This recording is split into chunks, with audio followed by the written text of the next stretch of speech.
તો એકાદશીના દિવસે ભૂલથી પણ ન કરવા કામ. હિન્દુ ધર્મમાં એકાદશીનું ધાર્મિક અને આધ્યાત્મિક મહત્ત્વ છે. અષાઢ વદ એકાદશી 31 જુલાઈ 2024 અને બુધવારના દિવસે છે. આ દિવસે ભગવાન વિષ્ણુ અને માતા લક્ષ્મીની પૂજા કરવામાં આવે છે. પરંતુ આ એકાદશીના દિવસે કેટલાક એવા કામ છે જે ભૂલથી પણ ન કરવા જોઈએ. તો ચાલો જાણીએ એવા કયા કાર્યો છે જે એકાદશીના દિવસે ન કરવા જોઈએ. એ જાણીએ તે પહેલાં આ વિડીયોને લાઈક કરજો, ચેનલને પણ જરૂરથી સબસ્ક્રાઈબ કરજો અને કોમેન્ટ બોક્સમાં જય મા લક્ષ્મી અને જય શ્રી હરિ વિષ્ણુ ભગવાન જરૂરથી લખજો અને આ વિડીયોને છેલ્લે સુધી જોતા રહેજો. નંબર 1 છે ધાર્મિક માન્યતાઓ અનુસાર તુલસી માતા એકાદશીના દિવસે ભગવાન વિષ્ણુ માટે નિર્જળા વ્રત રાખે છે. આવી સ્થિતિમાં ભૂલથી પણ એકાદશીના દિવસે તુલસીને પાણી ન ચડાવવું જોઈએ અને ન તો આ દિવસે તુલસીના પાન તોડવા જોઈએ. નંબર 2 ચોખાનું સેવન ન કરવું જોઈએ.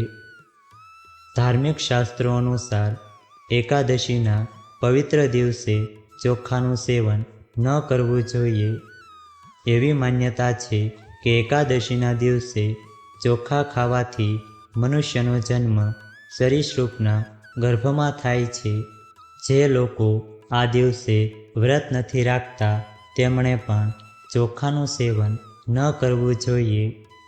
ધાર્મિક માન્યતાઓ અનુસાર આ દિવસે રીંગણા અને મસૂરની દાળ વગેરેનું સેવન પણ ન કરવું જોઈએ. નંબર 3 ભગવાન વિષ્ણુનો ભોગ તુલસી વિના અધૂરો માનવામાં આવે છે. આવી સ્થિતિમાં એકાદશીએ ભગવાન વિષ્ણુને તુલસીના પાન અવશ્ય અર્પણ કરો. તેનાથી સાધકને તુલસીની સાથે ભગવાન વિષ્ણુના આશીર્વાદ મળે છે. તુલસીના પાન એકાદશીના દિવસે ન તોડવા જોઈએ. એકાદશીના એક દિવસ પહેલાં તેને તોડીને રાખી શકો છો.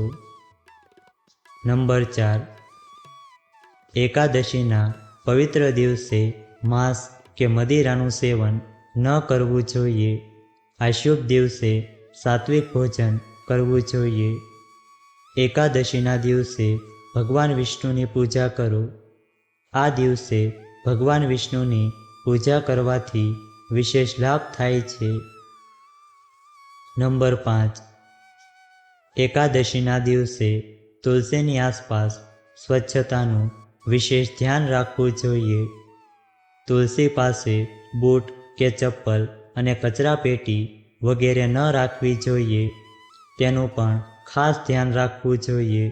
આ કારણે દેવી લક્ષ્મી તમારાથી નારાજ થઈ શકે છે, જેના કારણે તમારે પૈસા સંબંધિત સમસ્યાઓનો સામનો કરવો પડી શકે છે.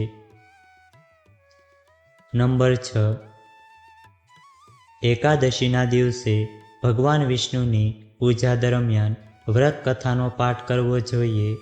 કહેવાય છે કે આ કથા સાંભળવાથી ભક્તના તમામ પાપો નાશ પામે છે અને મૃત્યુ પછી તેને વિષ્ણુ લોકમાં સ્થાન મળે છે. નંબર 7 એકાદશીના દિવસે વ્રત કરનાર વ્યક્તિએ સ્નાન કરતી વખતે ઘણી બાબતોનું ધ્યાન રાખવું જોઈએ. કહેવાય છે કે આ દિવસે સ્નાન કરતી વખતે સાબુ, તેલ, શેમ્પૂ વગેરેનો ઉપયોગ ન કરવો જોઈએ. મહિલાઓએ પણ આ દિવસે વાળ ધોવાનું ટાળવું જોઈએ. એ જ રીતે ઘરના પુરુષોએ દાઢી, વાળ, નખ વગેરે ન કાપવા જોઈએ. નંબર 8 ક્રોધ ન કરવો જોઈએ. એકાદશીનો પવિત્ર દિવસ ભગવાન વિષ્ણુની પૂજા કરવાનો દિવસ છે.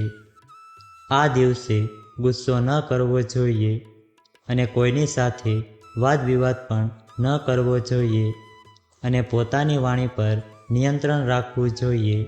આ દિવસે ભૂલથી પણ વડીલો અને મહિલાઓનું અપમાન ન કરવું જોઈએ. આ દિવસે ભગવાન વિષ્ણુની સ્તુતિ કરતા રહેવું જોઈએ. નંબર 9. આ કામ ન કરો. એકાદશીના પવિત્ર દિવસે શારીરિક સંબંધ ન બાંધવો જોઈએ. આ દિવસે સંયમ સાથે બ્રહ્મચર્યનું પાલન કરવું જોઈએ. એકાદશી એ ભગવાન વિષ્ણુની પૂજાનો દિવસ છે. આ દિવસે ભજન અને કીર્તન કરવું જોઈએ. નંબર 10. સાંજના સમયે ન સૂવું જોઈએ. એકાદશીના દિવસે સાંજના સમયે સૂવું ન જોઈએ. સવારે વહેલા ઉઠ્યા પછી ભગવાન વિષ્ણુની પૂજા કરવી જોઈએ. સાંજની પૂજામાં વિષ્ણુ સહસ્ત્રનામનો પાઠ કરો અને એકાદશીની વ્રત કથા સાંભળો. ચાલો હવે જાણીએ કે એકાદશીના દિવસે જરૂર કરવા વિશેષ ઉપાય. તેમાં નંબર 1 છે, જીવનમાં સુખ અને શાંતિ લાવવા માટે પીપળાના 11 પાન તોડીને સ્વચ્છ પાણીમાં ધોઈ લો. આ પછી તેના પર હળદર અથવા તો કેસરથી શ્રી લખીને માળા બનાવો. આ માળા ભગવાન વિષ્ણુને અર્પણ કરો. આમ કરવાથી તમારી દરેક સમસ્યાઓ દૂર થાય છે અને તમારી બધી ઈચ્છાઓ પૂર્ણ થશે. નંબર 2. એકાદશીના દિવસે શ્રી હરિને પીળા વસ્ત્રો, પીળા ફળ, પીળી મીઠાઈ વગેરે અર્પણ કરો. તેની સાથે કોઈપણ વિષ્ણુ મંદિરમાં ભગવો ધ્વજ ચડાવો. કોઈ વિદ્વાન બ્રાહ્મણને ઘરે બોલાવીને ભોજન કરાવો. પીળા વસ્ત્રો આપો. આ ઉપાય કરવાથી શુભ ફળ પ્રાપ્ત થાય છે. એકાદશીના દિવસે ગાયના દૂધથી ભગવાનને સ્નાન કરાવ્યા પછી ભગવાન વિષ્ણુને કેસરથી અભિષેક કરવાથી તેઓ ખૂબ જ પ્રસન્ન થાય છે અને ભક્તોની તમામ મનોકામનાઓ પૂર્ણ કરે છે. નંબર 3. તમારી આર્થિક સ્થિતિને મજબૂત કરવા માટે પીળા રંગના કપડામાં 2 હળદરની ગાંઠ 1 રૂપિયાનો સિક્કો બાંધો. આ પછી તેને ભગવાન વિષ્ણુ પાસે રાખો. પછી યોગ્ય રીતે પૂજા કરો અને પછી ભગવાનના આશીર્વાદ લઈને તિજોરીમાં અથવા તો જ્યાં તમે પૈસા રાખો છો ત્યાં રાખો. નંબર 4. મુશ્કેલીમાંથી બહાર આવવા માટે. જીવનમાં એક સમસ્યા ખતમ થતી નથી કે બીજી ઊભી થાય છે. તેથી આ માટે એકાદશીના દિવસે વિષ્ણુ ચાલીસાનો પાઠ કરો. આ સાથે ગરીબ અને જરૂરિયાતમંદ લોકોને અનાજ, કપડાં, પૈસા વગેરે આપો. તો ચાલો હવે જાણીએ કે કામિકા એકાદશી વ્રત અને પૂજા કરવાની રીત. તેમાં નંબર 1 છે, સવારે સ્નાન કર્યા પછી પીળા કપડાં પહેરો. ત્યારબાદ સૂર્યદેવને જળ ચડાવો. તે પછી કામિકા એકાદશી વ્રત અને વિષ્ણુ પૂજાનો સંકલ્પ લઈને વ્રતની શરૂઆત કરો. આ દિવસે બ્રહ્મચર્યના નિયમોનું પાલન કરો. માત્ર ફળો અને દૂધનું જ સેવન કરો. વાસના, ક્રોધ, લોભ, દ્વેષ વગેરે જેવી ખોટી આદતોથી દૂર રહો.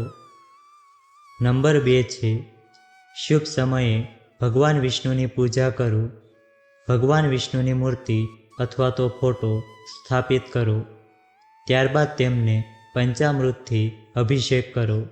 તેમને પીળા વસ્ત્રો, પવિત્ર દોરો, ચંદન, ફૂલો, માળા વગેરેથી શણગારો.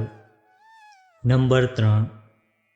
ત્યારબાદ પીળા ફૂલ, અક્ષત, હળદર, રોલી, તુલસીના પાન, ફળ, મીઠાઈ, ધૂપ, દીવો, ગંધ વગેરેથી તેમની પૂજા કરો.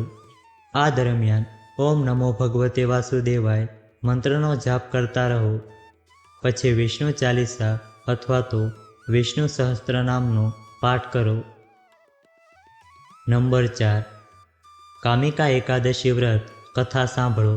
ત્યારબાદ ઘીનો દીવો પ્રગટાવો અને ભગવાન વિષ્ણુની આરતી કરો. કપૂરથી પણ આરતી કરી શકાય છે. પૂજા કર્યા પછી ક્ષમા પ્રાર્થના કરો અને તમારી ઈચ્છાઓની પરિપૂર્ણતા માટે આશીર્વાદ લ્યો. દિવસભર શ્રી હરિના ભજન, કીર્તન વગેરેમાં સમય વિતાવો. સાંજે સંધ્યા આરતી કરો, પછી રાત્રે જાગરણ કરો. બીજા દિવસે સવારે સ્નાન કર્યા પછી પૂજા કરો. તમારી ક્ષમતા અનુસાર દાન કરો. જો આ વિડીયો તમને પસંદ આવ્યો હોય તો વિડીયોને લાઈક કરજો, ચેનલને પણ જરૂરથી સબસ્ક્રાઈબ કરજો અને બાજુમાં આપેલા બેલ આઇકનને પ્રેસ કરીને ઓલ ઉપર સિલેક્ટ કરી લેજો, જેથી તમને વિડીયોની નોટિફિકેશન સૌથી પહેલાં મળતી રહે. અને કોમેન્ટ બોક્સમાં જય શ્રી હરિ વિષ્ણુ ભગવાન, જય મા લક્ષ્મી જરૂરથી લખજો. વિડીયોને છેલ્લે સુધી જોવા બદલ આપનો ખૂબ ખૂબ આભાર.